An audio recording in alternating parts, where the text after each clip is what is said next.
What up, everybody? This is Dregs1. Welcome to another episode of the History of the Bay podcast. And today I'm excited because I have a special guest, someone I've been wanting to catch up with ever since I started doing this whole History of the Bay stuff.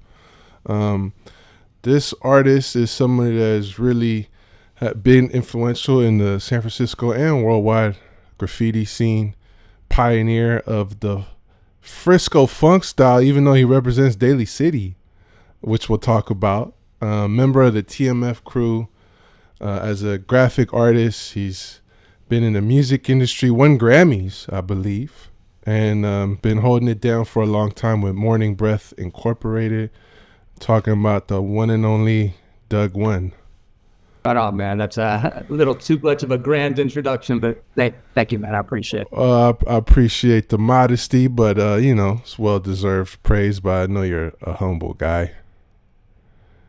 Yeah. So what's going on, man? What do you want to start with? Well, I'm excited to get you. Well, first of all, I've been wanting to do this, but I've been planning on hopefully either going to New York or trying to catch you out here. But this is kind of the right timing because you just did the artwork for our History of the Bay Day event. And that was a real honor for me. You did it for us last year as well. And, I always wanted to do like a actual concert poster. I feel like that's almost becoming like a lost art. And I know that's something you specialize in, like working with people like the Rolling Stones and Foo Fighters and so many others. So it's been an honor to have you involved in our event 2 years running. Yeah, no, it's been fun to do that, man. Get a little bit of the Bay vibe going again. Yeah. So, because you're based in New York now, right? So. Yeah, man. Shit, I've been here now 22 years. It's, time flies, and I realize it's, as an adult, I've now spent more time on the East Coast than in my hometown. That's a trip. Well, yeah, like our show is coming up November 9th, so this is like perfect timing. Last year we screen printed the posters. Actually, I have one for you from last year, and that for the archives. Yeah, I'll save another one for you from this year. So for anyone interested in grabbing the poster, make sure you come to the event November 9th. Well, I want to go all the way back to the beginning of your story. Were you born and raised in Daly City? Is your family from there? I was born in San Francisco, 1971, at St. Luke's Hospital. So it's kind of, we started as a kid. I know, real early on, my mom, her family was still in the Mission, and they moved kind of Excelsior area, outer Mission, and then went as far as kind of top of the hill, Daly City. And that's pretty much where, my life is. Everything before that is before my memories. Got you. Does your family have a lot of roots in the city? My mom, she immigrated in the early 60s from Nicaragua.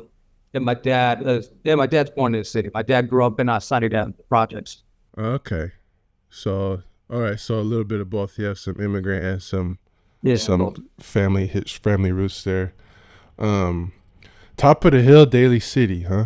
So that's, for those who don't know, that's basically, you literally cross the street and you go from San Francisco to Daly City. Yeah, the street sign color changes.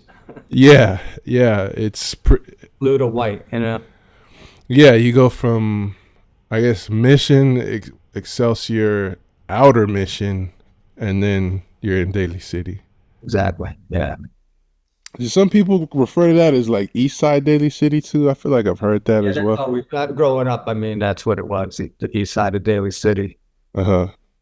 As far as even, I've drawn my whole life, but the movement into art that made it outside my home probably starts with that. Starts with, being a kid growing up in East Side Daly City, hanging out with neighborhood kids, picking up that style of writing, more like neighborhood-based Cholo writing, hit up whatever, the different terms that people call it.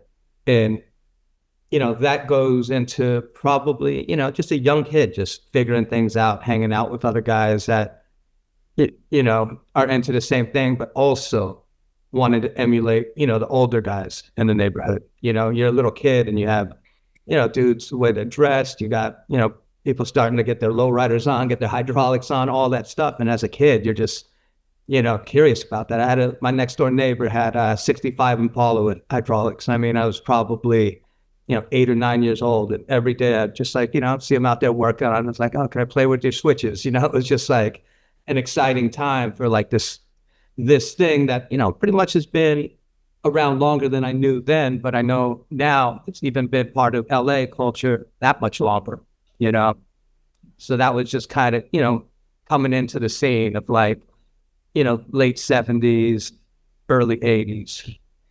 So like I feel like Daly City is like actually kind of slept on as far as cities and neighborhoods go. Like it definitely has its own culture. It does, and I think even probably more so back then. I mean, I think you know, I'm gonna, kind of transition from kind of, Cholo, lowrider culture into the early stages of hip hop coming up in, Daly City in the Bay Area. I feel like, yeah, Daly City had a lot going on. I mean, top of the hill, Daly City had the War Memorial kind of like, a gym, almost similar to what a YMCA would be, kids hanging out there all the time. Some of the DJs that we know now were kind of getting their early start DJing kids' parties there. People started breakdancing when that made its way to the West Coast, kind of in, I want to say around 82-ish, 83. I know there was strutting and other things before that, but I don't want to exaggerate the timelines. I hear a lot of people say, "Oh, we're doing it in '79." It's like, boo. I don't believe like some of the exaggeration. So I want to say it was really around 83 that things started making their way. War Memorial was a spot that a lot of people were coming from the Mission up to. People were coming from Berkeley to kind of, check out other B-boys that were just the emerging Bay Area B-boys and what they could do. And that those kind of battles and things were just starting to pop off. Like the understanding of it was new. Is that spot that's kind of overlooking the Cow Palace over there? No, it's on Mission Street, but it's torn down and now it's rebuilt. Now, okay. like have a library as part of it. It's they might have tore it down in the early 2000s. Okay. Yeah, so you kind of got some like Cholo roots too, man. Like, did you get caught up in that stuff that was going on out there? Yeah, I think like everybody else did. You know what I'm saying? When I was a kid, I mean, it was like, the older guys from my neighborhood were all like, kind of big time Daly City, big time East Side, and all those guys. Like, you're a kid. It's almost like kind of like Bronx Tale or something. You're looking at these dudes and you're just like, that's how you want to dress. That's how you want to carry yourself. But, it's misguided because I look on how the years passed and a lot of those guys, I mean, they're probably still doing time. Those dudes were the first generation that I knew of, like guys going to California Youth Authority and eventually, various penitentiaries around the state. So probably better that I cooled off on emulating. Yeah, because like, wasn't there issues between like Daly City cats and like Mission dudes or just yeah, definitely. I mean, to the point where those early years, I mean, days back then were violent, probably not as violent as they are today, but I mean, yeah, a lot of people did get stabbed, a lot of people did get shot, a few people got killed. I mean, it was just, that was in the air. It's funny now that as an adult, I know so many people that hated each other as kids, and they're all under the same umbrella now. They're at the same clubs, they're partying, they're intermarried, they became family with their enemies. And I think that's just, time changes a lot of things. Yeah, it's just kind of something you grow into, but then also grow out of. Well, you as you get older, you also, recognize your similarities more than your differences, Yeah, definitely. Yeah, I just wanted to kind of put that on record because I feel like people just see Daly City as like this sleepy small town that's next to San Francisco, but I'm like, I knew a lot of dudes from Daly City, and they definitely had like their own thing going on there too. Yeah, and and even at that time, I mean, the transition into the beginnings of graffiti. Mm-hmm. When I first started kind of even understanding about graffiti, it came from dudes that were neighborhood Cholo dudes, but it wasn't an expansion on Cholo writing. It was almost like separating yourself from it. I remember this, this guy, Shady. He had a cousin that went by Baby Huey, and those guys were doing these letters, drawing them with like arrows and things like that. And I remember, being kind of amazed that this is something I was already doing block letters, Cholo writing, but like, what were they doing? And before any terminology made its way out here, the best that they could describe it to me is they just called it, oh, this is New York writing. And that's what I was like, okay, that's something new to me, New York writing. We just announced the lineup for the 3rd annual History of the Bay Day going down November 9th at Public Works in San Francisco. It's going to be Zay Bang, Lyrics Born, Spice One, and I Am Sue, hosted by me, Dregs One. Also, we're going to have the Bay Originators discussion panel featuring Too Short, a live podcast with Marshawn Lynch, Graffiti Gallery by TDK Crew, vendors, food trucks, museum exhibit, and much more. And you never know who else might pop up as a special surprise guest. You can get general admission tickets at the link in the description, and I'll see you there November 9th for the 3rd annual History of the Bay Day. Were you always into drawing and art? Yeah, I think that, I picked something up at a pretty young age, drawing. I think growing up, I kind of, believe that this is why I got into drawing. My dad can draw pretty good, but also my dad at the time worked in he was a paper sheeter. What that would do is like, you get these however many ton rolls of paper, load them into the machine, cut them down to 8.5 by 11 or usable size. So as a kid, I didn't get many toys, but I got a lot of paper. So I just spent, a lot of time with like, markers, crayons, drawing. I used to, sit in front of cartoons and turn on the TV and just try to, draw, what I saw on TV, draw Fred Flintstone, draw, Yogi Bear. Like, I was into drawing the cartoons a lot. And I remember even my dad once in a while would bring home sheets of sticker paper. And that, like, I think what kid doesn't like stickers? So that was just even that much more, kind of enticed me to draw. It's like now I can make my own stickers. Yeah, when I look at your work, I see a lot of like Hanna-Barbera, Mad Magazine, almost like Archie comics, like that kind of nostalgic type of 50s, 60s type of cartooning. Yeah, definitely. I've always kind of gravitated towards that. I mean, I think that's, kind of reflects my, not just earliest memories of drawing, but I think my reasons for even starting. It's interesting you say that some of the Cholo guys you knew that were like putting like arrows and stars and stuff on their letters called it New York writing, because the way I understand New York's evolution of the early wall writers of like, Tracy 168 or whatever, or, like the neighborhood hit ups is kind of similar. But you mentioned hip hop, and there's like kind of a debate now of like, where exactly does graffiti fit into hip hop? But it's just kind of interesting because it sounds like, from what I understand in the Bay, like breaking, graffiti, rap, DJing were literally just all kind of happening at the same time. Yeah, I think it all kind of came together. I'd say breaking being first, the music being first.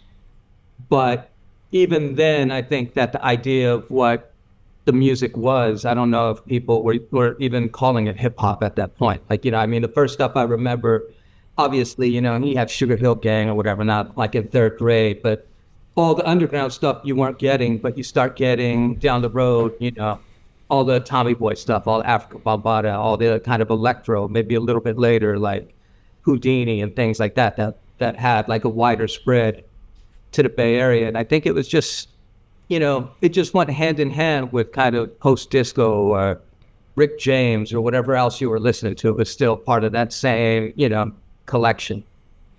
So maybe it's fair to say, even if like whether graffiti is or isn't an element of hip hop, it was just kind of like part of the zeitgeist of the times of just youth culture. Absolutely. I mean, I think that, graffiti, as we're discussing right now, outside of like gang related or Cholo graffiti, definitely started in New York on that level, like of train writers. I know people make the argument of like Philly were the first guys, but talking about, the styles, the arrows, the mechanical styles, all these things. And I think they came to California, to San Francisco through kind of the hip hop train along with music and dancing. But as I got older, I realized it is its own thing. I mean, sure, it has a foot in hip hop, but it also, for a lot of early guys, they give a shit less about hip hop. They just were into graffiti.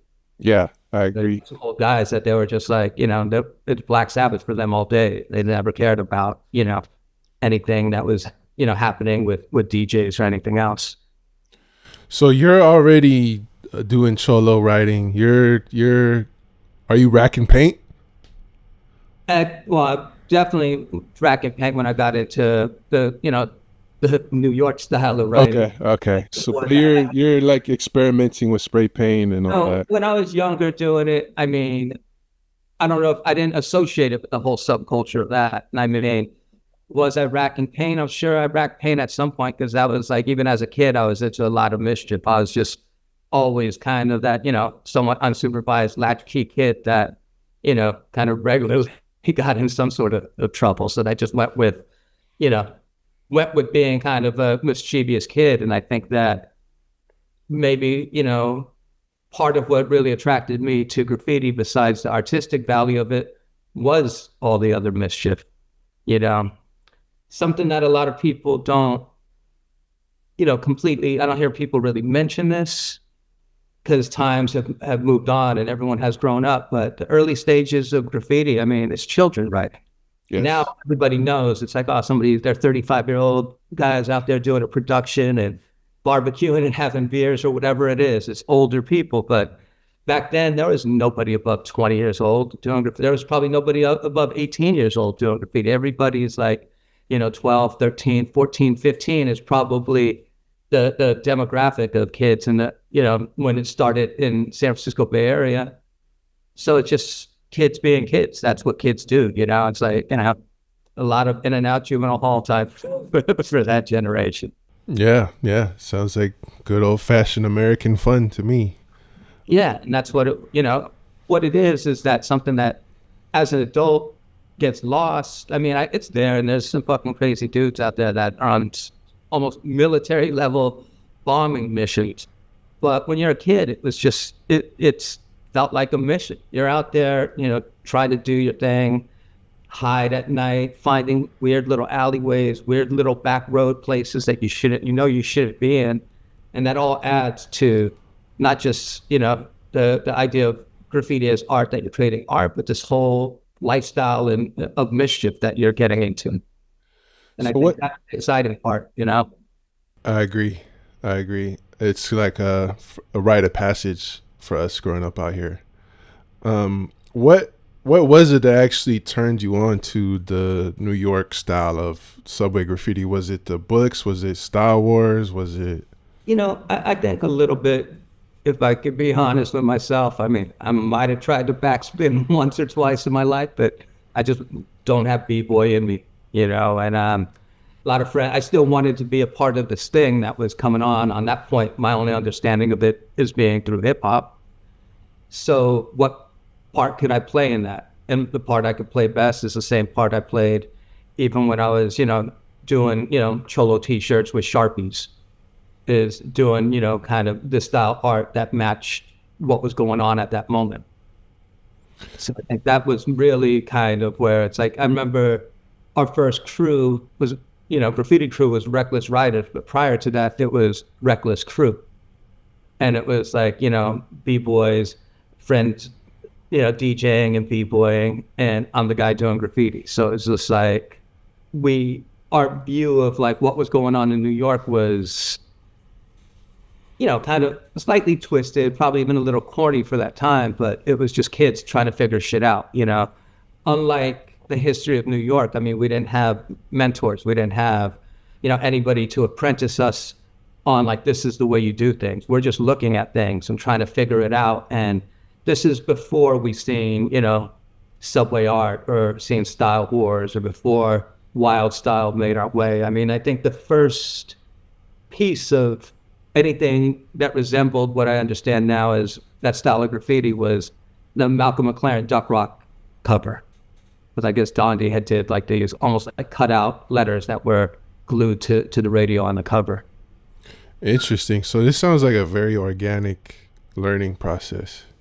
Yeah, and it's also, super not just pre-internet, but pre having the maturity of development to go out and find information. You're like, a kid, you don't think about that. You don't think about going to bookstores and getting archives. I mean, not until Subway Art actually did come out, I think was my first venture on my own into a bookstore to go rack that book. Mm-hmm. And prior to that, the first person who had it, I remember a guy in our crew who wrote Slime. He had a copy of this book, and I mean, that blew me away. That this is like overload of so much graffiti going on in this book. I had asked him to let me borrow it just so my mom could Xerox it at work. I had a black and white copy of Subway Art. What influence does the New York style have on San Francisco funk? Because the way I look at funk, and this is kind of like the style I grew up emulating too in my journey, as opposed to like, I don't know, like some of the gothic styles or like, it's more like it's funk, it's hip hop type of letters that does kind of seem like almost like a West Coast version of the New York subway style. And you kind of see similar cats like in LA that have some of those styles too, especially in the 80s and 90s. Do you think that our style of funk is like a lineage to the New York styles? I think it's a lineage. It's paying homage. It's trying to stick with tradition. I mean, again, I speak for myself that, at that point, again, not being an apprentice, you're trying to learn. You're aware of like, the stigma of biting. So you want to be careful that you're not biting directly, but you're trying to understand the structure. How do people like, why do these, and the whole idea of funk to me is more of just like, that was just a descriptor. It's just like, this style looks funky. It's just the flow of it, just everything works. The way that the letters interconnect, whether it's a mechanical style or even something that was maybe a little more wavy, it still has this kind of way of connecting that makes sense and just looks right. It's kind of like, I don't know how well it could be taught because it's more of a sensory thing. You got to look at it and you see like this fucking it works. The balance of it works. The way it looks good as is. And I think a lot of people don't get that. Sometimes that's what if anything I've ever took issue with is like, it's letters first. All these people back then that really started gravitating towards, more like kind of like aerosol art skills, and I could draw really good and I could do these like muralish things. It's like, that's cool, but that could be taught. And you go to art school and they'll teach you all day, lighting and how to draw in that way, how to do figurative drawing, but graffiti, it's something like you have to kind of understand why it works. And it's almost like, it's not complete. You can't completely explain it. It's just like, you just know when you see it, that connection works. Some of it's been tried and true, and it's similar to connections that have been made in the past. But when you see it, like if I see it in somebody else's work, I'm like, fuck, man, they killed it with that. But I see somebody whose style like just doesn't work. They paint great. They're super clean. But I'm just like, yeah, just kind of next, like next. Yeah, I think that's a good way to put it. I mean, there's something about it too. Like, I think even if the word is right, like geographically, right? Like if you see a sick ass production on a liquor store in like the Mission or Bayview or Excelsior, and there's some colorful, funky letters and some b-boy characters or whatever, it kind of like fits the vibe of the environment, as opposed to like a futuristic type of production. Still looks clean, but it doesn't have that natural instinctive element to it that the funk does. Yeah. It's, and I see it in other things. I see it a lot of times, like, it's like, as an adult now, being in New York, I still, like, once in a while, my wife and I'll step out to events. It'll be like, something in Central Park, like, Rocksteady anniversary, and they have kids from around the world b-boying. And it's great that they were able to keep this going and share it with the world.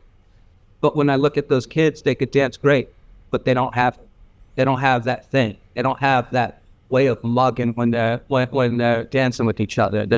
It's more of like you learned the technicals of it, but the part that is the real raw part is just not there. It's maybe too much smiling going on, or it's just something. It's just not, for me at least, it's like, again, these kind of things that when you see it, but how do you get someone to truly kind of be that or get that part of it?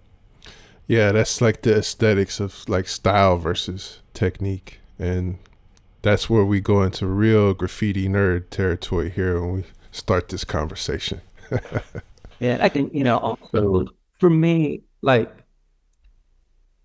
I wouldn't say that I contributed all as much in inventing something new. I was just more of a student trying to learn something that had already existed and be a part of that lineage of it, kind of.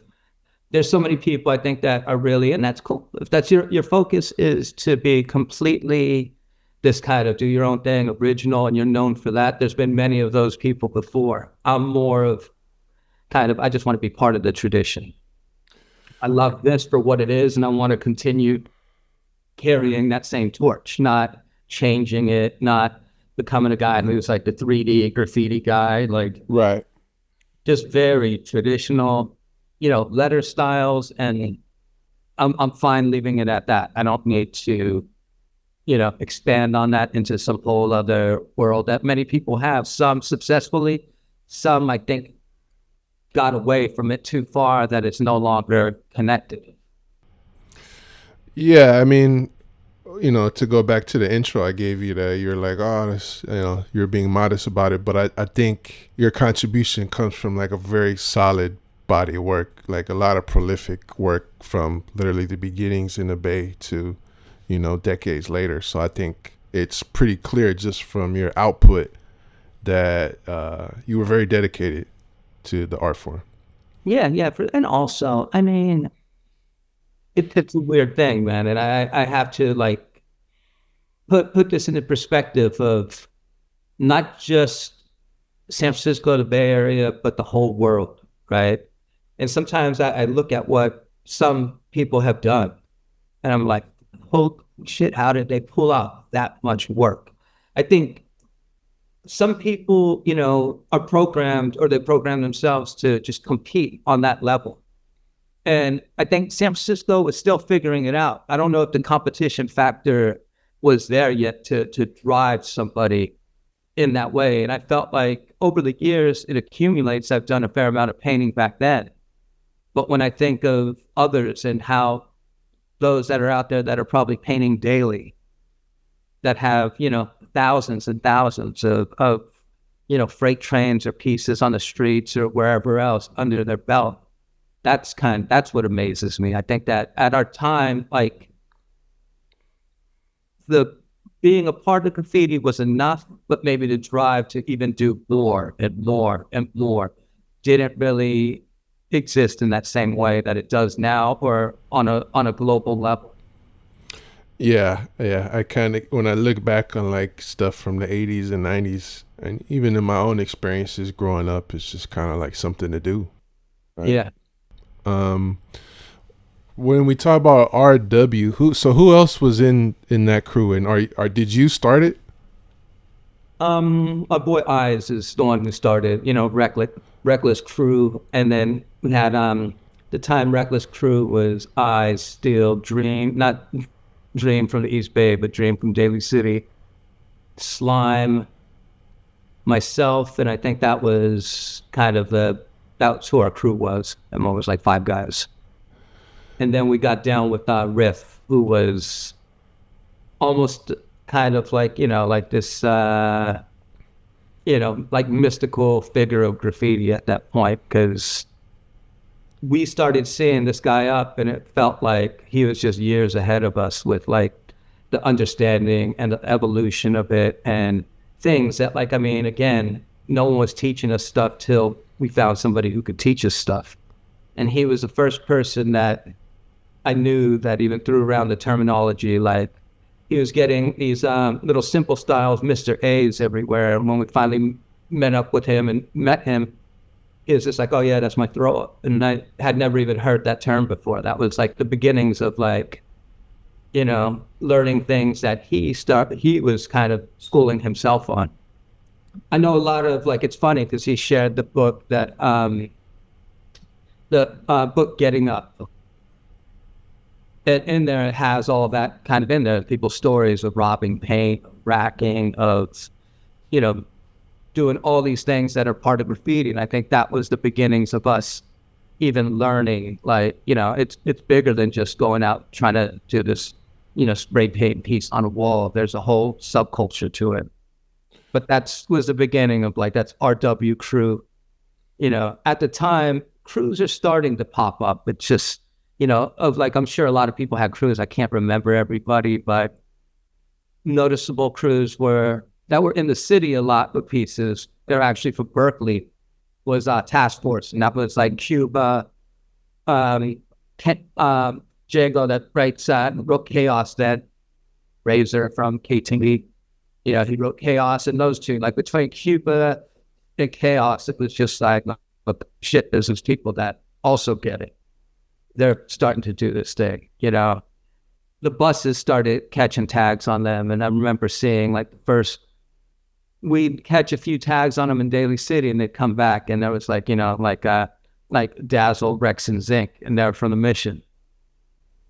And they had fucking, great hand styles for that time. So it's like, okay, there's other people that are starting to understand this thing. And I think it was at that point just people trying to find out who was who. You wouldn't know. It might be somebody in your new school. You start a new school freshman year in high school, and you're like, okay, I think that dude writes. I'm going to go ask him. Or little by little, someone would introduce you. So I think the crew thing was just getting started, What was kind of like, if Reckless Riders was a kind of precursor to TMF, it would be like KGB was kind of, in a weird way, a precursor to TWS. Was Riff from New York? No. It's Daly City. Oh, whatever happened to him? He's still out there. I mean, not doing graffiti, but I mean, it's strange enough. A couple of years back, I was on a 14-minute bus going back up to my mom's from the city, and I caught him on the bus. It looked the same as he did back then, and I knew he had moved around the country a little bit. I know he kind of became kind of career military. Okay. And then now he was just back living with some family, I think, in the down peninsula somewhere. Interesting. Okay. But I think he has his memory as a graffiti, but I think that's not part of his life anymore. What was the transition from RW to TMF? I think, like anything, I think that over a summer period, people could change their interests just like that, right? And you got kids from middle school, which is mostly RW, now going into high school, and it might just be that mental difference of, yeah, I'm not doing that. That's for kids now, or whatever. Or I'm checking out girls more now. I'm not going to be out there doing graffiti, whatever it might have been.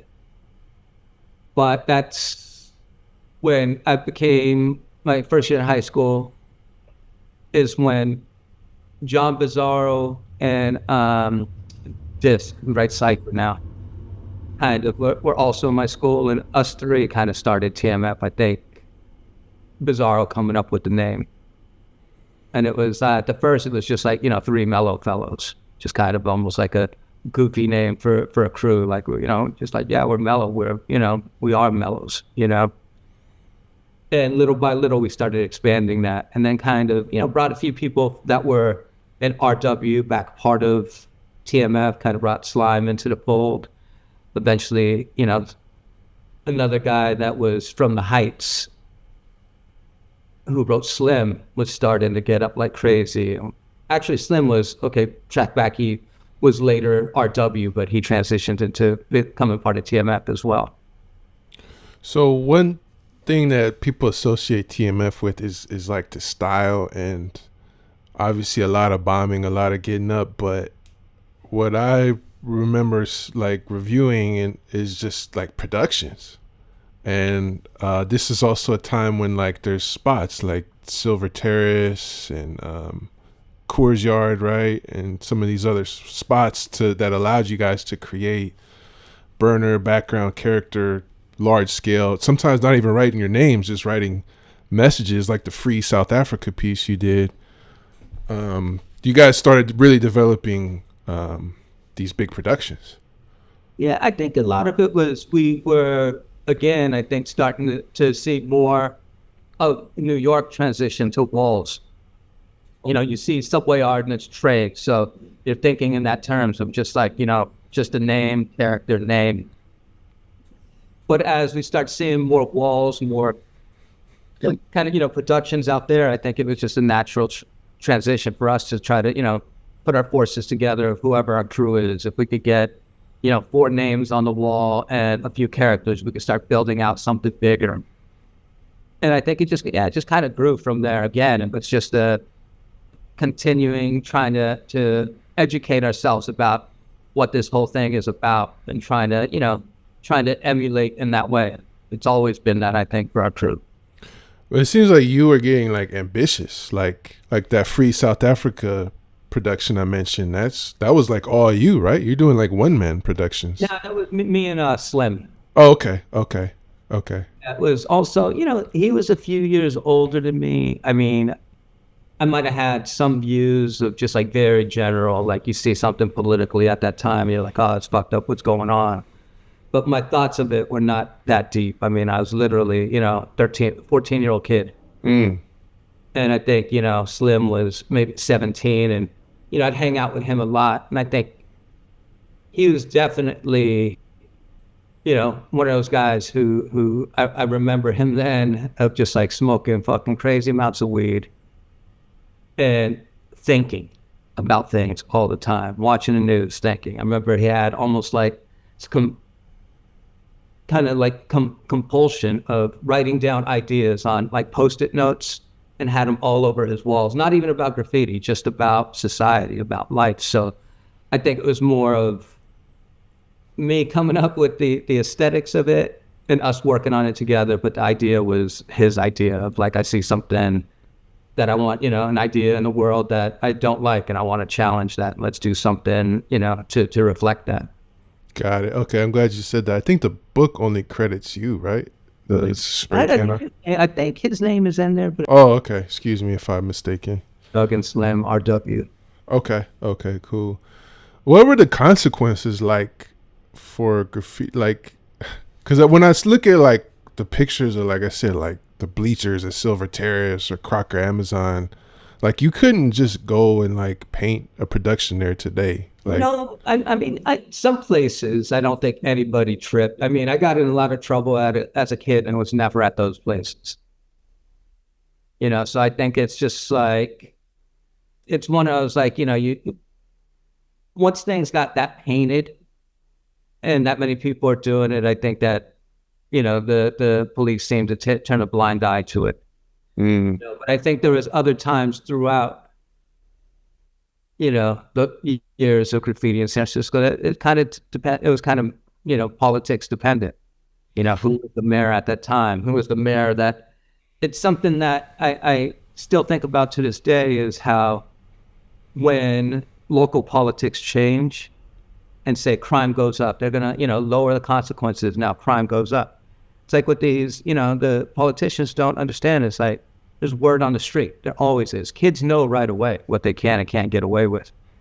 And I remember those years. I can't remember who the politicians were, but they're not going to arrest you for graffiti anymore. They got a program that, like, if you get caught, they'll just give you community service.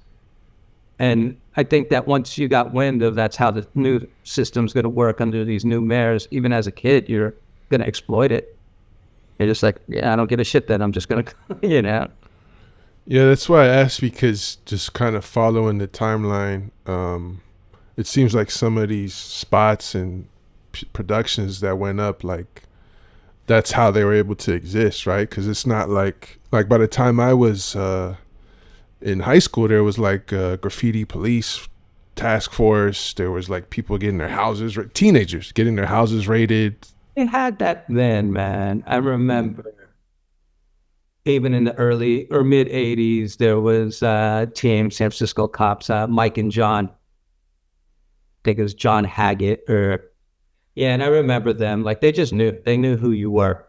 I remember just I'd be walking on the street in Mission with a few people and pull me over and be like, "Come here, we know who you are." Like they just knew.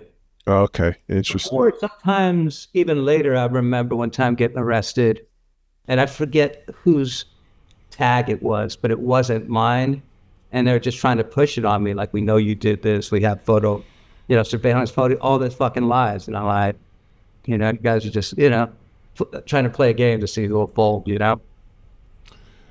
Well, what you are credited with inventing the name Psycho City based on that production you did there. As I understand it, Qbert was the first person to actually paint there. You know what, man? There was maybe the Qbert piece was first. I think there was a rift throw up there. There was a few, there was mosquito bites on the walls around that, but there was no productions there yet. It wasn't a spot to go paint. It just had some graffiti on it. So did it impact you doing that production kind of like spark it off to turn into what it became? I think so. I think that for that, it just became, I think also kind of pushed the idea again about what you were saying earlier of just like doing productions or this idea of like doing more than just, ground level name, because I remember, when I painted that, my memory's so bad, I can't even remember who I was with at that moment. I want to say Dean, but I can't remember if that was early. He was in a crew, but just I think Cypher was with me, but we're just down there with with the ladder at night and just fucking painting it. Oh, you start something at 10 o'clock at night and whatever, finish by 2 in the morning, and nobody came by, no one bothered to drive through there, and it just happens. Other times you try something like that and you start, and halfway through you got to leave and never gets finished. But after that, it kind of just became like a free for all there, right? Like you could just go and paint. Yeah, I think it just kind of, it started multiplying, and eventually I don't think it was ever deemed like a legal space, but it just became like tolerated. Yeah, tolerated with no consequence. Was your intention of painting that piece like you're just like, fuck it, I'm just gonna do something big, I'm just gonna go hard with this? I think so. I think it was like, you get excited about, a sketch or a drawing, because I still have the original drawing. I remember I really want to do this on a wall. I want to do this big. And you just figured out, this is how much paint I'm going to need, and we're going to go down that paint it, It's weird. When I was first starting out, or in those early 80 years, it's like, even though I lived in Daly City, I felt like the place to be seen was downtown San Francisco. And I'd paint a lot downtown. I remember even early on, one of my first pieces was on the side of the Emporium on Market Street. Just this idea, if I paint downtown, that's where it'll get noticed. Yeah, definitely. I mean, Market Street is like the main strip. It's people from all over the world visiting.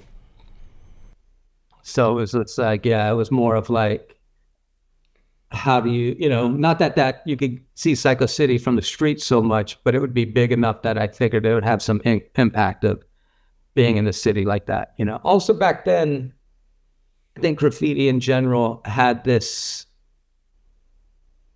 kind of draw for other kids. Once they heard about something, they'd travel to go see it. There was a magazine, had this thing. So you do something, it could be a lot of pieces from like Chaos and Qbert or whatever at Mission High School. And you'd go down to Mission High School to go see it. A lot of high schools in the city were getting night productions done. So you'd go, to whatever high school to go check it out. Yeah. Yeah, before pictures were being shared or before internet or before magazines, that was you hear about something and you go see it. I remember that, just going on a hype, riding a bus just to go look at something. You might not even take a flick of your own. You're just like, I heard about this. It's over here. Let's go. Yeah. I'm curious, in your opinion, And this time, like let's say late '80s, early '90s, this is kind of like the golden age of Frisco graffiti. Who were the other writers that you feel like really were making an impact during this time? During the early 80s or mid 80s, 90s. I mean, I think all the crews that, with the exception, I mean, I'm not trying to diss like the TWS. They're doing a lot of productions, but they weren't really bombing. It wasn't that thing. Like they weren't tagging everywhere. It was maybe a lot of individuals that were up at that time more than even crews, and there's moments you have somebody who's got a good run for a while, even like, UB40 for a while. There was all these people that were just painting, Spy, I try to think back sometimes. I think my memory is a little like kind of, I mix up the eras and who was doing what, when, I remember Zest got down with TWS kind of early on, but he was KGB. And when he was getting up, like, I think Paul lived on, like, like on 24th in the Mission right there, but all that area was destroyed with like just beautiful tags. He had like the dopest hand styles of that time. That people that are just, some people are just advanced with their, with their styles. And then all the guys like, it's like, like Dwarf and all these guys in the 80s that were really kind of putting the Dwarf and Fast. Like there's always those like partners of people that like, they're just killing shit with ultras everywhere. So you had that, understood that nice flow with the fatter marker like that. Also, at that time, certain spots weren't played out yet on Rackin'. And there was some things that now are just things of legend, but like guys that would get like quarts of Flowmaster ink or all these great inks that were just like super juicy and like having an endless amount of it. We're putting it to work. Later on, that kind of, disappeared. I think that in my opinion, I'd probably say that the golden era didn't even really touch the 90s. And I think that it was really probably from like 85 to 88.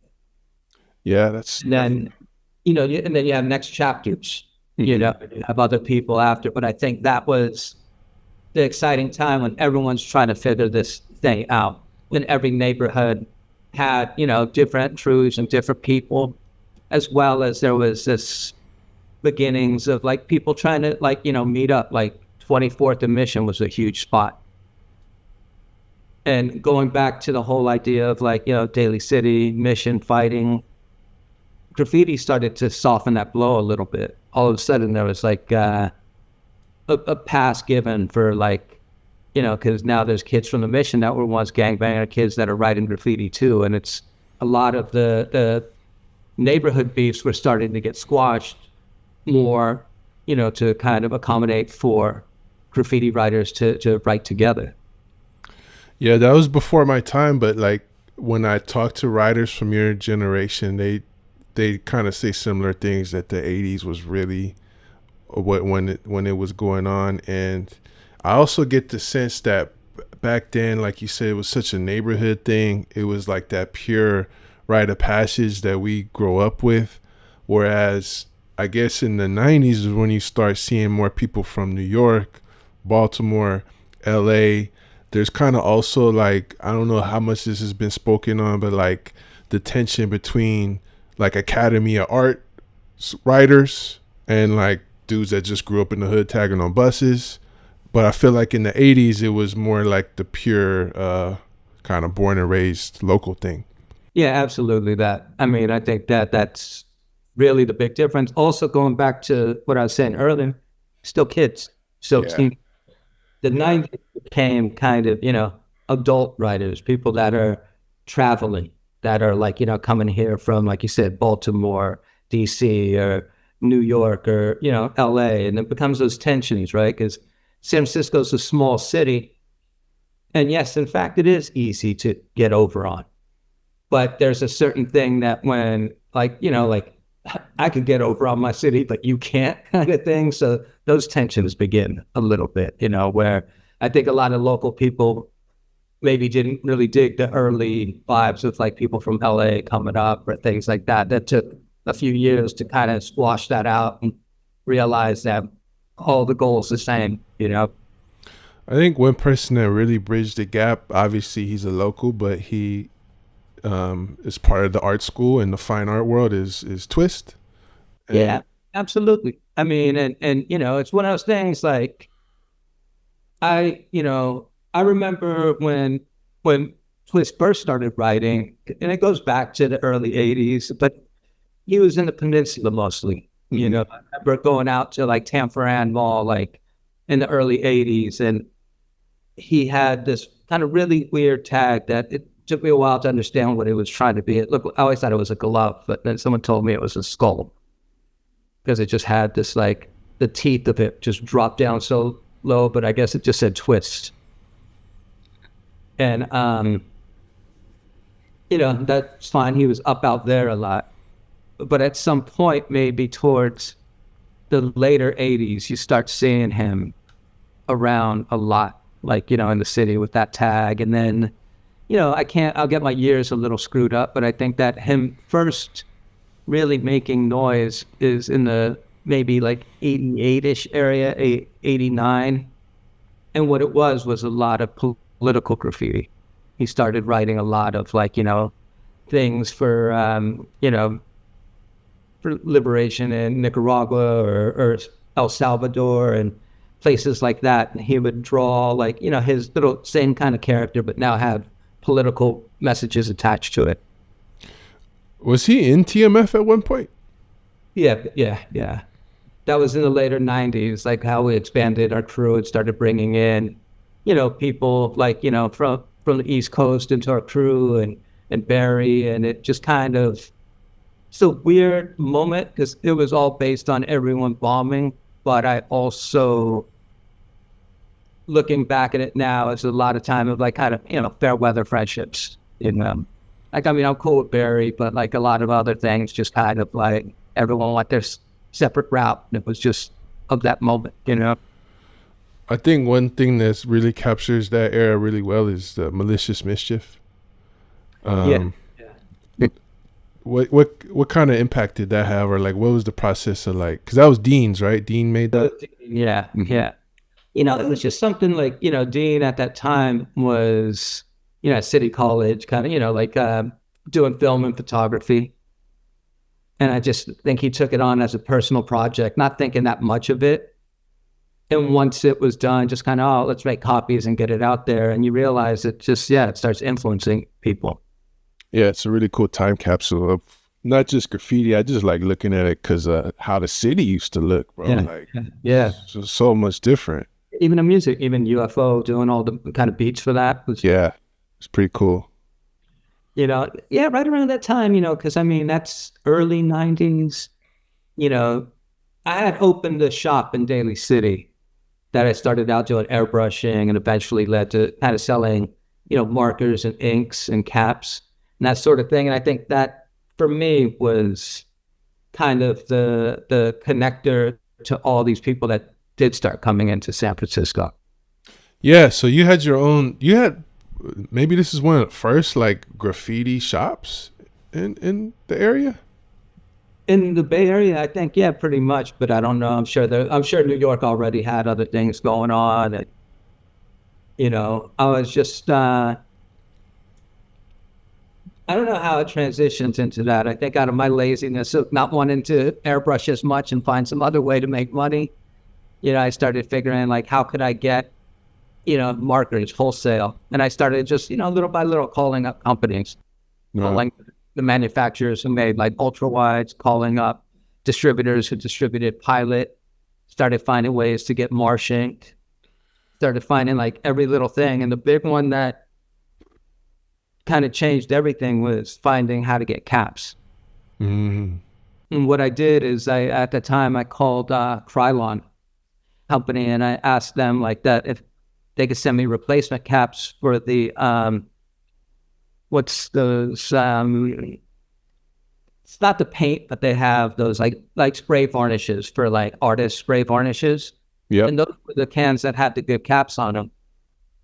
And they told me they couldn't give me replacements for those, but the woman was kind enough to tell me like, but this is who the company that produces these caps that we get them from. You could try with them.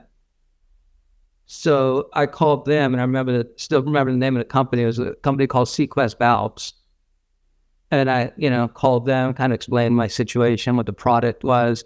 They were curious why I wanted so many caps. And I, told them that I run a classroom and everybody needs this product. So I just, and the woman told me, she was like, well, I'm sorry, but we can't sell them in small amounts. We only sell them by the case. And I was like, well, how many are in a case? And she was like, the case is, I think it was like 10,000 caps. And I was like, okay, well, how much is it for a case? She was like, oh, they're $79. So it's like crack. You know what I'm saying? I'm selling them for 10 cents each. And people are buying at any given time 100 caps. I was bagging them up in 100 caps. It was like $10, $10. So that $79 investment, that turned around real quick. That kind of gave me a new kind of insight of what it is I wanted to do. I realized like, I just, let's make it kind of a graffiti shop. Let's sell this stuff. Let's do mail order. Let's find ways to get it out there everywhere. Yeah, wow. A lot of people have, again, it's before my time, but a lot of people have shared memories of your shop. So outside of graffiti, you're, as far as like your life and career, you're like, this is what I'm finna do. All I'm trying to do is like my art shit, pretty much. Yeah, pretty much. I mean, I feel at a young age I had that,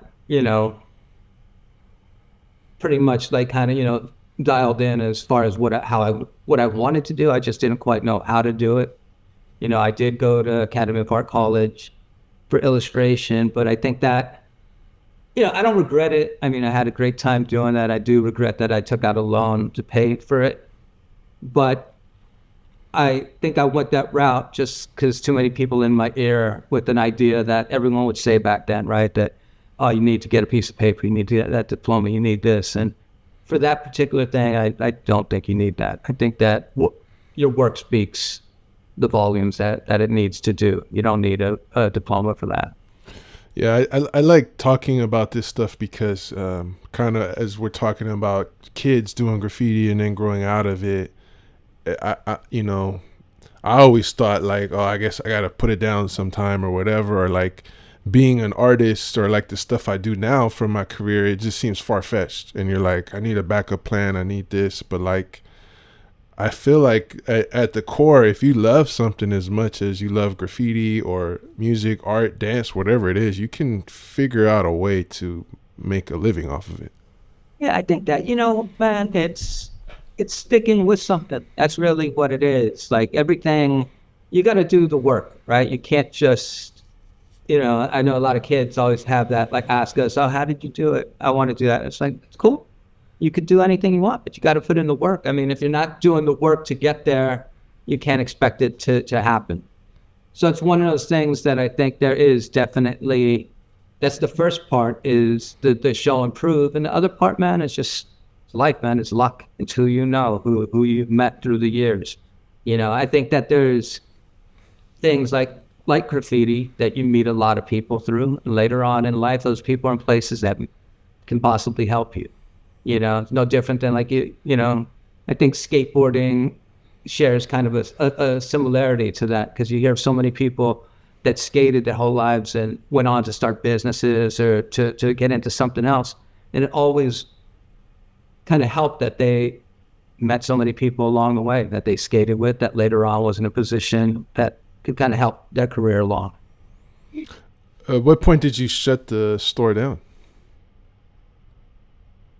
I can't remember the exact year, but it was maybe going into the later 90, maybe about 94, 95. Oh, okay. And I mean, to be honest with you, I just got bored of it. Yeah. One thing that I didn't realize at that time is that in order to sell, at least for me, I probably think of workarounds now, but then it was like, if you're going to sell something, you have to be there to sell it. And being somewhere every single day and having to be there after a while, like it was just kind of, it gets boring. Yeah, it makes sense. Did come. There's a photo you shared with me of of your shop where you were hanging out with Dream. Yeah. How did you meet Mike Dream, and what was his impact? You know, man, I can't remember the exact moment that I met Mike, but I feel like I've known him so long that it was just one of those people that, like, I've always known him since the beginning of doing graffiti, even though that's not really true. I don't remember where I met him. I don't know if it was at a graffiti function or in Daly City somewhere, because I know that his grandmother lived not far from where I grew up. Like, she lived a couple blocks up, so he would always be in Daly City to come visit his grandmother, and I'd run into him out there, and I don't know, we just always kind of somehow found each other to hang out with and, you know, talk shop and shoot the shit with. That I just kind of known him for pretty much the early part of his career. You know, when I was a kid, like, it's almost funny, man, because I would go out to the East Bay a lot. I mean, this was mostly more hanging out with guys like Django from Task Force, but I'd just get off the train and, like, I knew where they lived. Back then, like, nobody had phones, nobody had, so I just, pop in on somebody, knock on their door, go hang out, get together with a few of their other friends, and all of a sudden got a bunch of people hanging out. But, I think trying to make it more specific about Mike and, like, those kind of moments with him. I mean, he's just somebody that's I've always known, always respected, painted with several times. First time I ever came out to New York, Mike was part of that troupe, So it's just one of those things, like, always there, coming by the shop. I'm out in Oakland doing something, I'd run into him. But, yeah, I mean, his passing was definitely, it's tragic. I mean, don't even remember the day. Like, I remember kind of being in a cloud, even going to his funeral. But the last thing I remember from it was just like, one, he knew a fucking ton of people, crowded as hell with people. And I was like, man, Mike got all the fucking Hells Angels up in his funeral. I think it's a good test to the level of, like, yeah, how many people even outside of graffiti that he had, like, that had respect for him and that were there for him, Wow. Yeah, it's a big impact. Well, there's an infamous story we got to get to, the TMF TWS battle. At one point, you guys were, like, cool with Crayone, like, before all this started. Man, it's funny, man. So I'll backtrack to an earlier time, right? So my first issue ever, or first maybe introduction of Crayone, is I had heard of him. He had wrote, like, I think he wrote Space Ghost. This is, like, early, like, maybe, like, 84. And I know that he had a lot of pieces in Galileo High School. And I remember going down there and, like, okay, this dude can paint. And remember, I had done a piece on the piece I was talking about on the side of the Emporium building off Market Street. And I went back to go take pictures a couple days later, and it had a big tag over it that said Rigel. And like, colored in my character's teeth gold. And I was just like almost like, fuck this dude. I think that already established, like, this, like, just like, he's going to be my fucking arch nemesis, But, and now, I mean, Rigel's part of the story, part of my story, part of the Bay Area story. I have no animosity at all. It's almost funny to think of how those times were. But I also, I had a different philosophy on graffiti. And I know he was trying to do things and do these styles that, like, were very complex and just shapes. And I just never appreciated any of it. It was more of I think our beef really started with our views and criticisms of what we thought they did. And we just didn't respect it at that time. We're just like, this is, like, not like, yeah, that's cool. You could draw bunch of robots and all these things really good, but your styles are whack. We don't like them. So it'd be kind of like not giving it its regard or any respect for it. And then that led to, like, just kind of maybe, painting too close to their shit, nicking their shit. And it's funny, man, because when people talk about it as a battle, I don't know if I ever thought of it that way. I almost thought like, it's like, that doesn't even make sense to me. The idea that like you're tit for tat, like, who's the judge of what somebody does, You paint something, they paint something. It wasn't like we're trying to like go for this like tit for tat thing. I think they were thinking that way. We were just kind of, we don't care.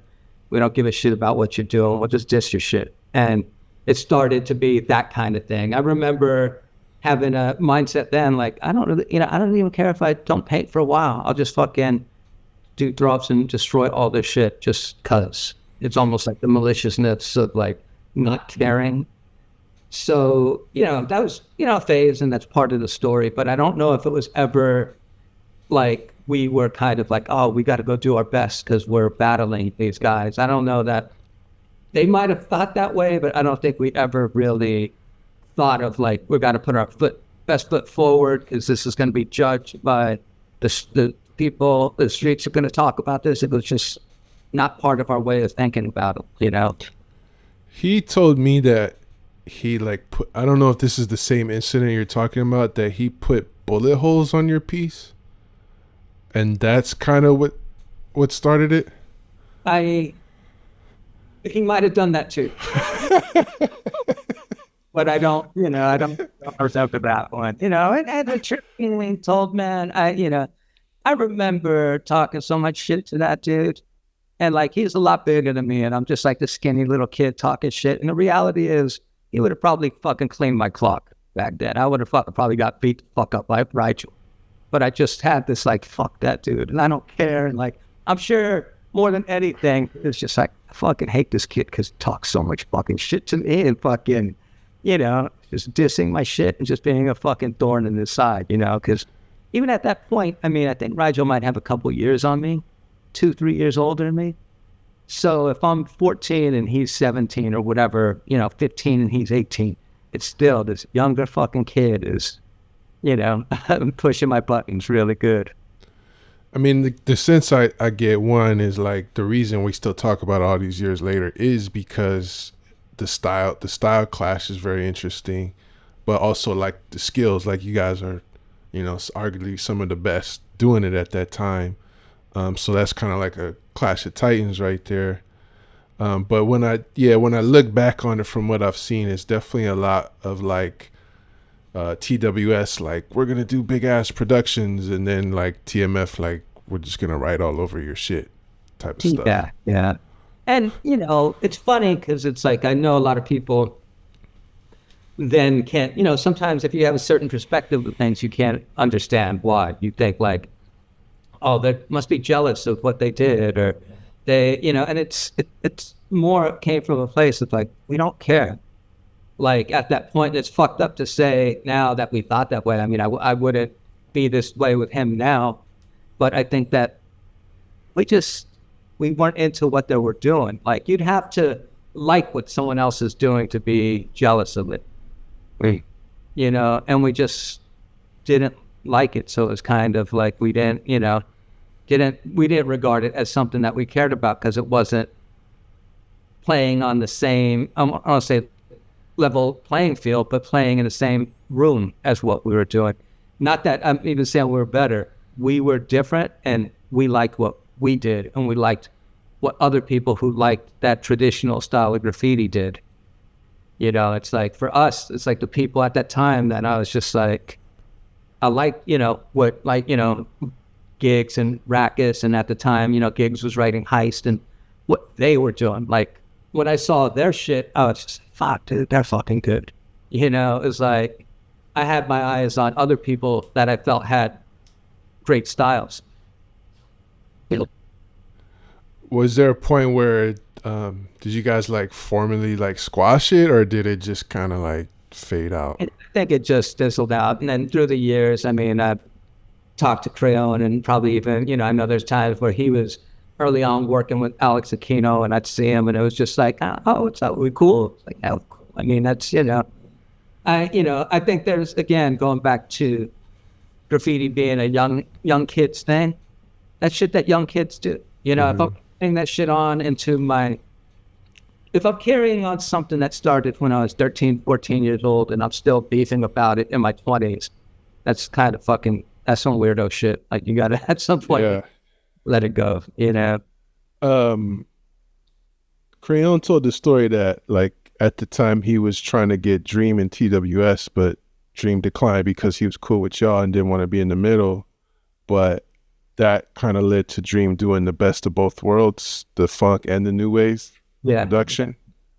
Did you feel like that he was doing that in response to you guys, or like did you take it that way? I mean, to be honest with you, I love that piece when he did it, and I never even made the connection that it was something to do with funk and new wave. You know, yeah, just that. You know what I'm saying? I just thought that was just a good slogan, "Best of both worlds." You know? Wow, pretty impressive though that he was able to like do a one-man production like that. You know, yeah. I mean, no doubt. I mean, a lot of people in Oakland, even guys that like I should be like angry with over it, but because he's the one who did Psycho City, is Fresh from Oakland. But as you know, and I don't know why he did that piece. I guess nothing lasts forever, but I've always liked that dude's style. So it's kind of like, I think psychologically I gave him a pass in my head of just like, whatever, that shit's old, you know? Interesting. When I look at like a lot of your work back then, we kind of talked about like how you're going big in the 80s, but in the 90s, I saw you doing a lot more like I don't know if the complex is the right word, but like you're doing some pretty gnarly shit, like the dickhead piece, the guy with the dickhead, or like the toy soldier exploding, like yeah, like stylistically your work was like evolving a lot, and then like a lot of characters and backgrounds, and kind of similar to the design work I see you doing now. I think, you know, by that point, I think that the kind of formal art education started influencing my graffiti a little bit. I still want to keep letters the focus, but I started involving, you know, more drawing and more, not even so much graphic work, but started doing stuff that was a little more rendered out and thinking of stuff that you're learning in school. Like that's how I think, you know, we're always the most excited when we're just learning things, you know, and I'm learning things about like, you know, light sources and reflective lighting and shadows. And I'm starting to incorporate things that I'm doing in drawings into the graffiti I was doing at the time.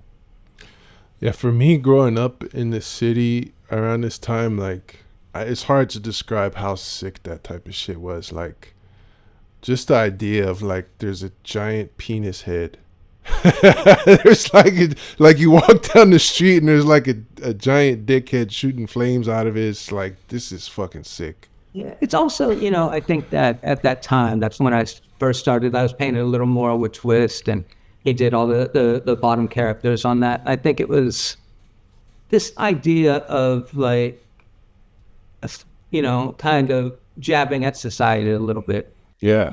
Things that, you know, is going to get a response other than just the anger that something got graffiti on it, but kind of, you know, it's just, you know, it's that weird age where you're in between, you kind of feel like you're an adult because you have an ID and you could go drink whenever you want, but you're still immature. So it's like that period of like, you're still thinking like a kid, even though you're old enough you shouldn't.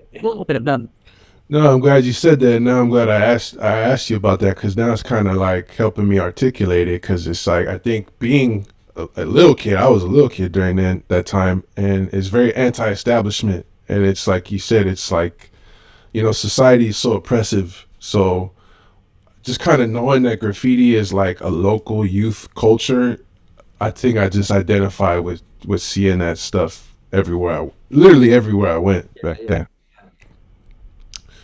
What point did your design work start to take off? I mean, I guess, you know, my first job after finishing school was at Think Skateboards. I had replaced Mike Giant. Oh, I didn't know that. Yeah, Mike was leaving, and then he had, you know, he had let me know that he was leaving and that I might want to look into kind of taking that spot. And I knew the guys at Think already, and I think, you know, some of them had mixed feelings about me. They knew I could do the work, but they also knew that I could be kind of at that time still problematic, like getting in trouble and doing things. And it's just like, oh, we don't know, want somebody who could bring problems to our place. But either way, I ended up there. And, now I'm kind of learning a little more production of things. It's the very like first step of like the internet is happening, websites, like these new things are kind of coming into the fold. I'm starting to think about those as kind of, things that you add to your career. And at that point is where I met Jason Noto, my, other half of Morning Breath. He was already there working with Mike, and I think we just clicked, and it became, I was an illustrator, he was a designer, and now I'm learning the fundamentals of graphic design and talking to him about illustration. And that's, I think, where the partnership formed of like, okay, we could kind of yin and yang a lot of this. And, that went on while we're there, where the first time I was collaborating with somebody on a professional level. Because I think even when Mike Giant was there, Mike did his thing, Jason did his thing. But somehow, once I got there, a lot of what we started doing there is like, oh, I'll do, the main illustration. He'll, do the graphic design and all the typography. So it became this kind of, partnership of both of us up working on things. And, I had quit. He eventually quit. I went on doing freelance. I did all the stuff with Qbert, worked on that animation project, Wave Twisters. But the whole time, even while I was working on Wave Twisters, me and Jay would continue communicating. He had moved back to the East Coast. And eventually he landed a job at Def Jam doing just doing graphic design there at first. Eventually got a more of like a, creative director position. And he would, get me in on a lot of projects. He called me up and was like, yeah, I got this project. You want to do it? Of course. And that was the first time of seeing record industry paychecks. So I was down to do everything. And the more we kind of worked together and he went on freelance, he kind of, opened the invitation of, why don't you, think about, coming out here maybe for a bit. We could work on some stuff together. I'll get in more than I can handle at the moment. I think we could, do something big with this. So, my son was just born. I'm still doing a little bit of freelance, but not really, making the money I would have liked to make. And I kind of took that opportunity as like, this is now or never kind of moment, Wow.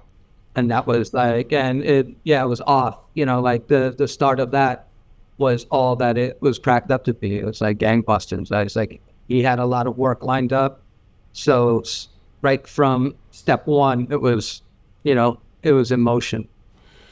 Yeah, so that's one thing I've really enjoyed about working with you and Morning Breath on these posters the last 2 years is it's one thing to draw something dope, but when it comes to, I don't know if marketing is the right word, I would probably feel more comfortable saying aesthetics of where the shit should go, how big the font should be, the spacing, the type of lettering. These are like the specifics that you kind of really only get with someone that has like that type of expertise, Sure. Yeah, and I know what you're saying, because I think that sometimes we almost in reverse kind of like, this is easy, doesn't everyone, why don't they just do it like this? Then you realize, I go back to when I first started, you don't get it all the time. Like sometimes it takes time to like, to see something and know. It's like a puzzle. And like after a while, you have enough practice, you could put that puzzle together in your head. You know where things could go, how it should fit. And I think somebody who's not trained that, it takes time to just kind of get that. Like, how do I make this one coherent piece? Yeah, and that's also why I was, I'm really appreciative that you did like not just the poster but the flyer this year, because that's something that's really important, especially now that everything is online. It's hard to like get the information across, but also make it aesthetically pleasing. And now, like, you can see the difference between somebody slapping something together on Canva, and actually approaching an advertisement as like a work of art. Yeah, and it's what it should be. I mean, I think that, part of the problem is people are getting away from that now.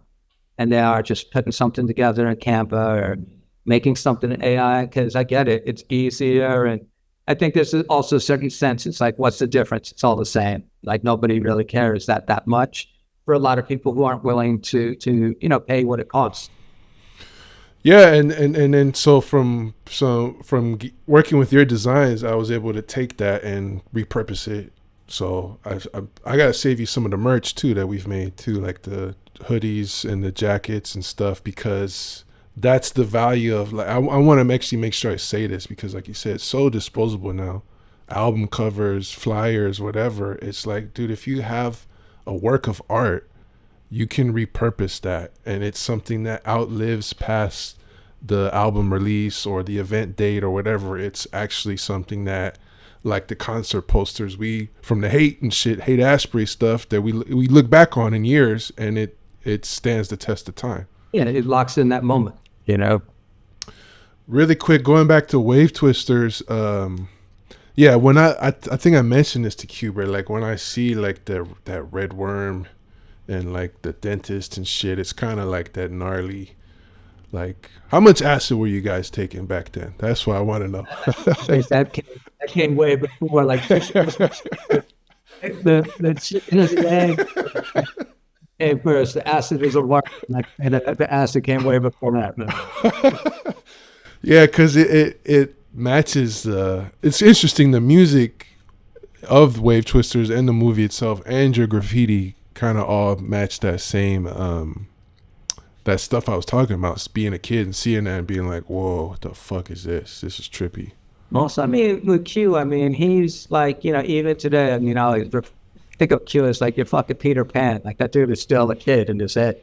So working with him then, I mean, it was just like anything goes.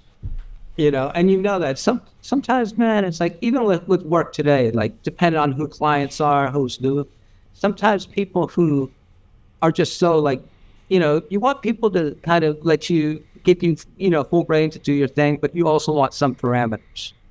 Otherwise you're stuck trying to figure out like, is this a right fit? Is this matching? It's kind of like the way we always say it with people is like, it's hard to work with knowing there's a little bit of like, I'm thinking of a number between 1 and 100. It's just like, why don't you just tell me the exact numbers and let me work within those numbers, And Qbert, it's like, I know his numbers already. I know the kind of shit that he thinks. I know that he likes all this bugged out shit. So it's kind of easy for me to like, that's all we're going to do is some weird bugged out shit, things that are kind of not really been touched on before. And that's the stuff he's going to love. He's not going to get freaked out by that. He's not going to be like, yeah, maybe we shouldn't do that. That's, a lot of times when you put things in front of people that they're not familiar with, they become uncomfortable with it and they become unsure. I don't think Qbert has ever been like unsure about any of the stuff we've done for him. Yeah, it's a perfect compliment because first of all, I mean his turntablism is so advanced and so like unlike anything else out there. It was that project Wave Twisters was really ahead of its time, because like creating a whole movie and a storyline around literally just scratching sounds. Yeah. And then your artwork just complemented it perfectly. And then the guys that we worked with this guy, Sid Guerin directed, and Eric Henry, and they did all the animation. And, it was exciting for me to draw something and hand it over to someone who could kind of bring it to life. Because I didn't do any of the animation part of it. I just did the drawing part. The design, yeah. That was kind of, that whole process was exciting to see what would they come up with out of this. And also, it's just like when I look back at it now, it's almost has such just like low fineness of it, where at the time I was like, that's, After Effects, it's a top of the line tools in the industry kind of thing. And it's so dated now, but I like that about it. Yeah, me too. Every now and then I go and throw that on in the background or something, tweak off it. Yeah, I want to think about, redoing part of that at some point. Yeah, sequel would be cool. Or something to do to bring it all back and bring all those characters back after 20 something years, but now using today's technology. Yeah, make things even that much more polished, you know. Yeah, it'd be interesting. To go back to Morning Breath, man, you guys have a pretty amazing client list. So I'm just gonna name a couple. You feel free to fill in the blanks, but Queens of the Stone Age, Rolling Stones, Foo Fighters, Nirvana. I mean, some of the biggest names in music. Kanye West. Yeah, yeah. You know, I mean, we've been fortunate, man, and I can't say anything else really than that, man. I mean, to be 100% honest on how we view ourselves and what we do, it's just like, I think our work is good enough, but I see motherfuckers out there that would blow us out of the water. I know that. Why aren't they getting it? It's just the luck. The luck has been in our favor, man. I think that, you know, we've done work that people have liked, and there's been a lot of return, people coming back to us. And I think that when you build a portfolio of that much stuff, there becomes trust. So it's kind of having two things. First, you get the luck of getting it, but after you build enough, you kind of have the trust of people knowing that, like, I've seen what you've done before. I like it, and I trust that you could do that for us too. And it just has grown from there. And it's been fortunate, man. I mean, I always tell people, like, you know, it's a weird thing because people are like, oh, that's crazy, man. You guys do all these things. You guys must get hit up all the time. And it's like, we do sometimes, and then sometimes we don't. And we always have to ask ourselves, has luck ran out? Are we there now? Like, you know, things come and go, man, and nobody is going to ever stay on top of the game forever. And we try our best to kind of keep it relevant and do our thing, but there's always that hovering over. It's just like, shit's starting to die down.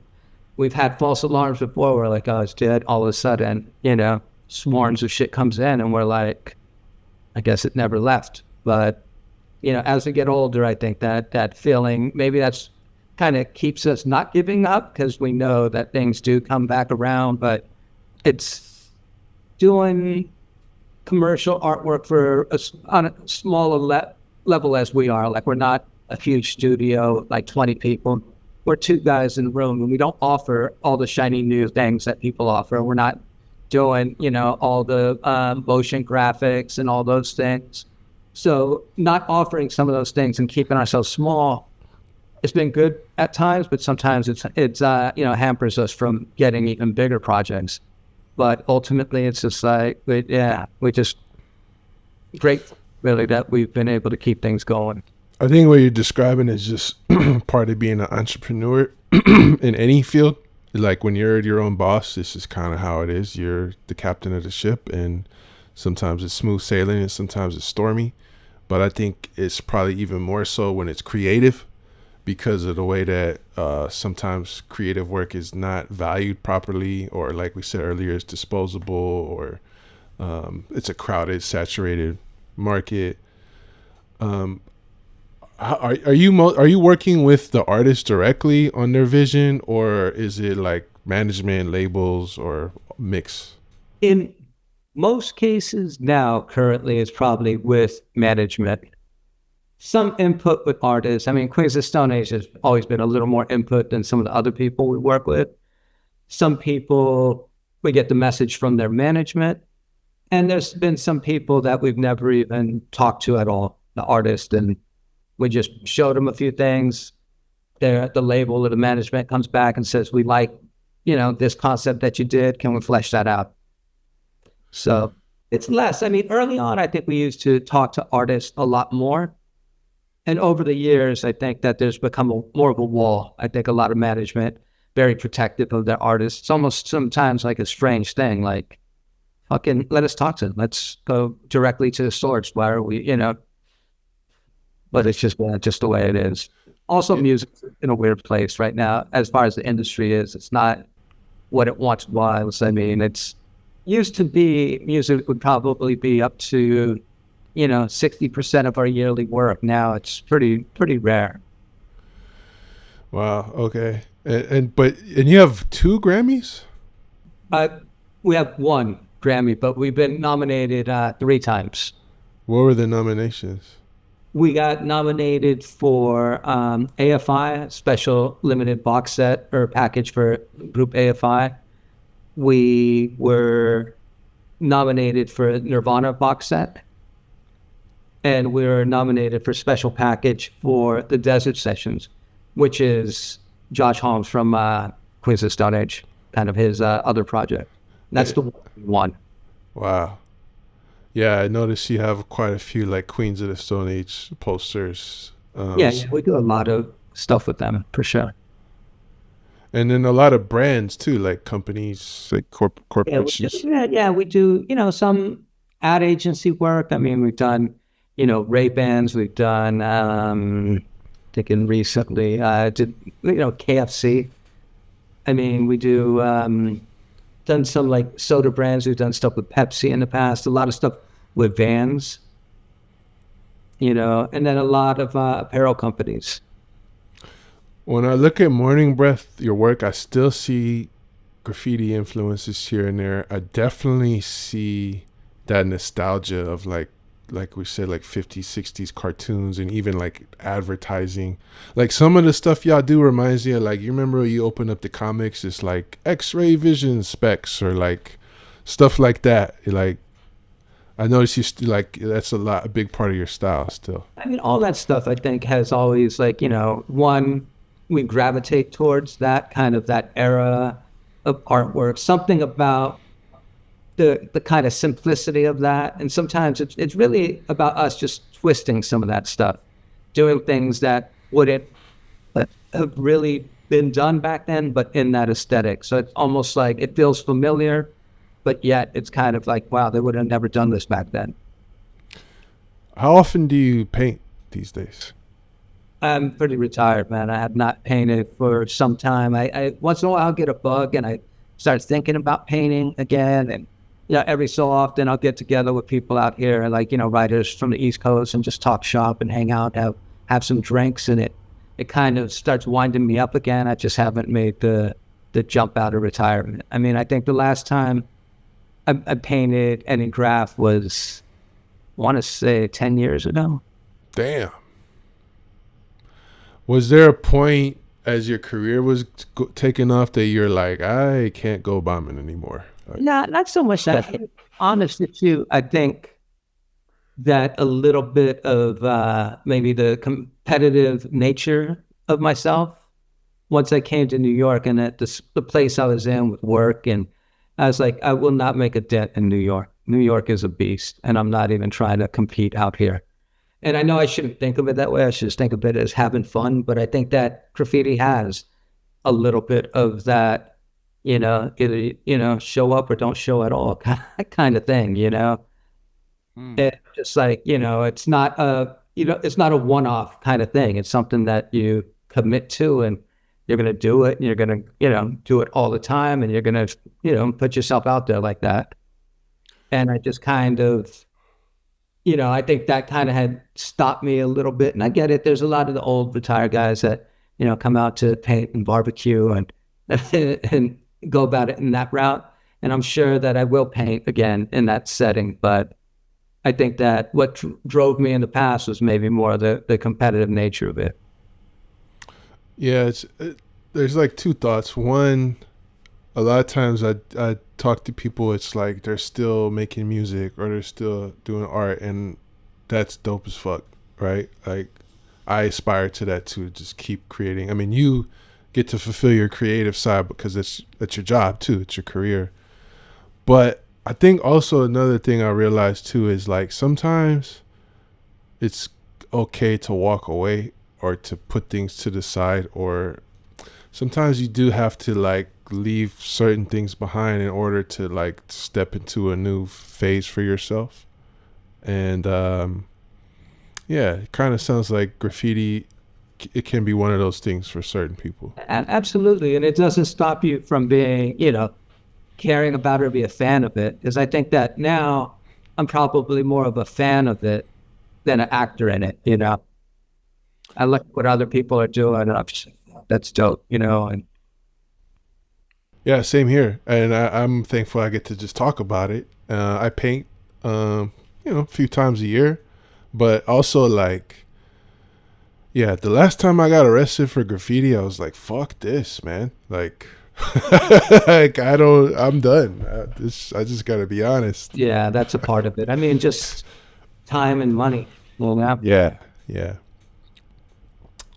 Well, thanks, man, for making time. I really enjoyed this conversation. Thank you so much for the amazing artwork you've done for last year's History of the Bay Day and this year's event coming up November 9th. I'll save you some of the merch and hopefully we get to connect either on this coast or that, and hope to continue working on projects with you, man, because it's really been an honor. Likewise. And again, man, thanks for, I know it's kind of like a little phone tag getting me to get on this with you, but I appreciate you, getting me on the show, letting me kind of, throw a little bit of the old man history out there. Yeah, for sure. Long overdue. Definitely would not have been complete without you. So I'm glad we were able to make it happen. Right on, man. And likewise, I'll see you on the, on the West Coast, or you out here. Sounds good, bro. Thanks for watching, everybody. See you next time. Peace. Recognize where you got the game. We got our own style, got our own slang. Northern California is a West Coast thing. This is the history of the Bay. Recognize where you got the game. We got our own style, got our own slang. Northern California is a West Coast thing. This is the history of the Bay.